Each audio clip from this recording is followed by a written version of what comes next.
Bagaimanakah Allah menciptakan manusia? Nah, ini kalau kita bertanya tentang proses penciptaan manusia itu terbagi dua. Yang pertama ada proses penciptaan ajali, yakni proses penciptaan yang Allah langsung menciptakannya tanpa bersandar kepada makhluk yang lain, kepada makhluknya, atau tanpa disandarkan kepada makhluknya.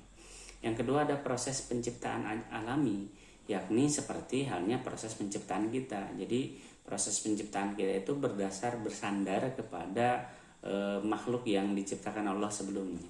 Proses ajali adalah proses seperti proses penciptanya Nabi Adam alaihissalam, Siti Hawa juga Nabi Isa alaihissalam. Di surat An-Nisa ayat pertama Allah mengatakan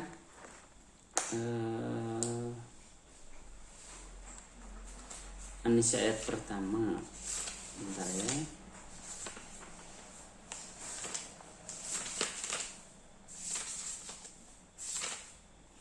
Ya ayuhan nasu taqu rabbakumul ladzi khalaqakum min nafsin wahidah wa khalaqa minha zawjaha wa batha minhuma rijalan katsiran wa nisaa wattaqullaha alladzi tasaaluna bihi wal arham innallaha kana 'alaikum raqiba.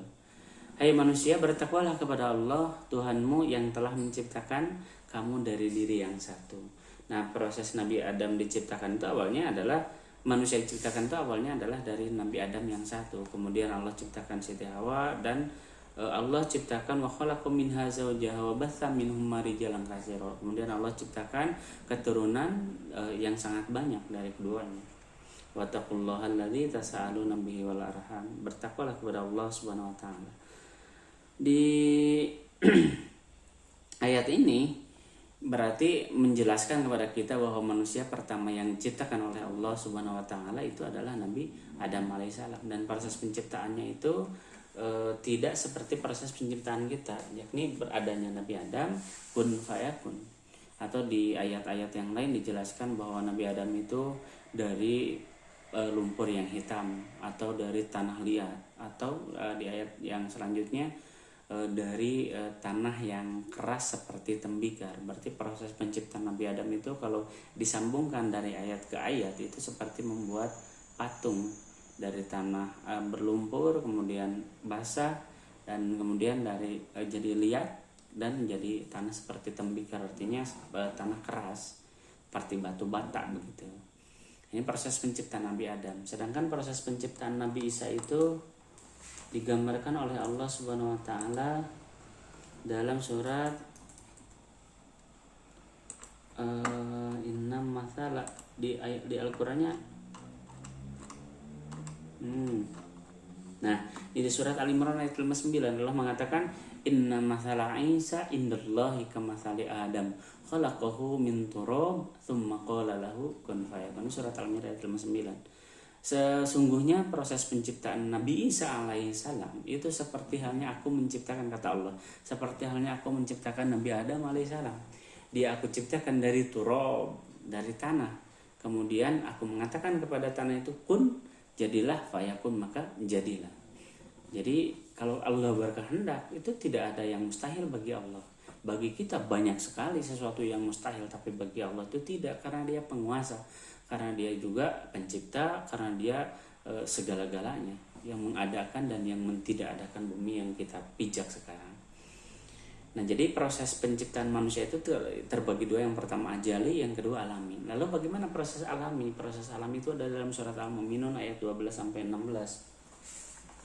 Allah mengatakan surat Al-Mu'minun, bentar saya cari dulu ya, surat Al-Mu'minun.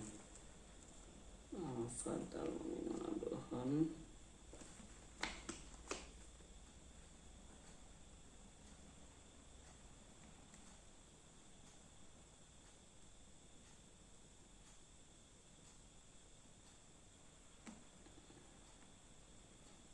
surat Al-Mu'minun tuh ya. Bentar.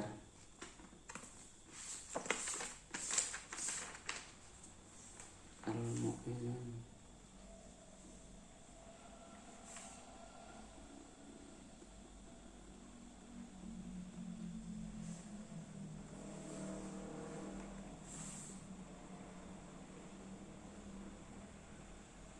Kemarin tuh saya baca. Oh, surat 23 342.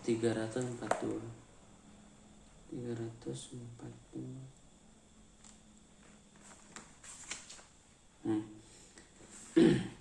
Allah mengatakan dalam surah Al-Mu'minun ayat 12 sampai 16.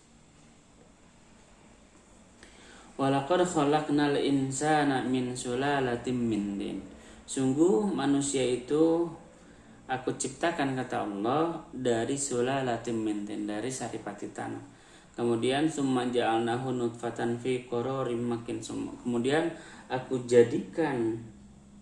kami jadikannya air mani yang disimpan dalam tempat yang kokoh, yaitu rahim. Jadi di ayat ini tidak ada bahasa rahim itu lemah, tapi rahim itu pasti kuat. Terus summa khalaqnan nutfata 'alaqatan fa khalaqnal 'alaqata mudghatan fa khalaqnal mudghata idhaman fa khasawna 'idhama lahma summa ansha'nahu khalqan akhar fatabarakallahu ahsanul khaliqin. Kemudian dari air mani yang disimpan di dalam rahim itu Allah jadikan itu nutfah. Nutfah itu digambarkan oleh ahli biologi itu diterjemahkan ke dalam bahasa Inggris. Nutfah itu artinya lintah atau gantungan baju atau sesuatu yang bergantung. Nah, kalau kita lihat ya, sifat dari lintah itu pertama dia itu bergantung, nempel kan. Yang kedua, dia itu menyedot sesuatu yang ditempelinya. Jadi kalau kita ditempeli lintah itu pasti darah kita itu tersedot. Nah, itu nutfah itu di dalam rahim itu dia nyedot energi saripati makanan yang dimakan oleh orang tuanya, oleh ibunya.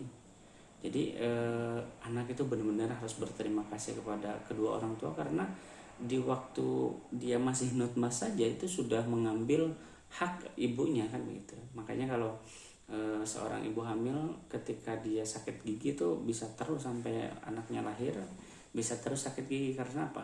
Karena si nutfah ini nyedot salah satunya sel-sel yang untuk membentuk tulang-tulang bayi, itu dari sel-sel yang menumbuhkan gigi kita juga. Nah, makanya kita sebagai anak tuh harus senantiasa berterima kasih kepada kedua orang tua. Bahkan salah satu hadis menjelaskan tentang Allah menyandarkan keridhaan Allah pada keridhaan kedua orang tua. Ridallahu fi ridul walidah. Itu karena kita itu sangat bergantung kepada orang tua kita waktu kita di dalam kandungannya.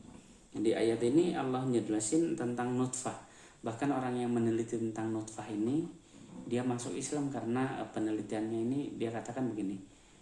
Ini Al-Quran sudah 1000 tahun yang lalu lebih. Kalau sekarang tuh 1400 sekian tahun turun kepada seorang nabi yang ummi di Mekah, yang kata dia, saya yakin bahwa seorang nabi pada saat itu tidak akan mengerti tentang proses penciptaan bayi di dalam kandungan, karena dia bukan seorang dokter. Tetapi melalui Al-Qur'annya dia mengerti. Berarti kan sebenarnya Al-Qur'an ini bukan ciptaan, bukan rekayasa manusia, tapi Al-Qur'an ini adalah ciptaan sang penguasa.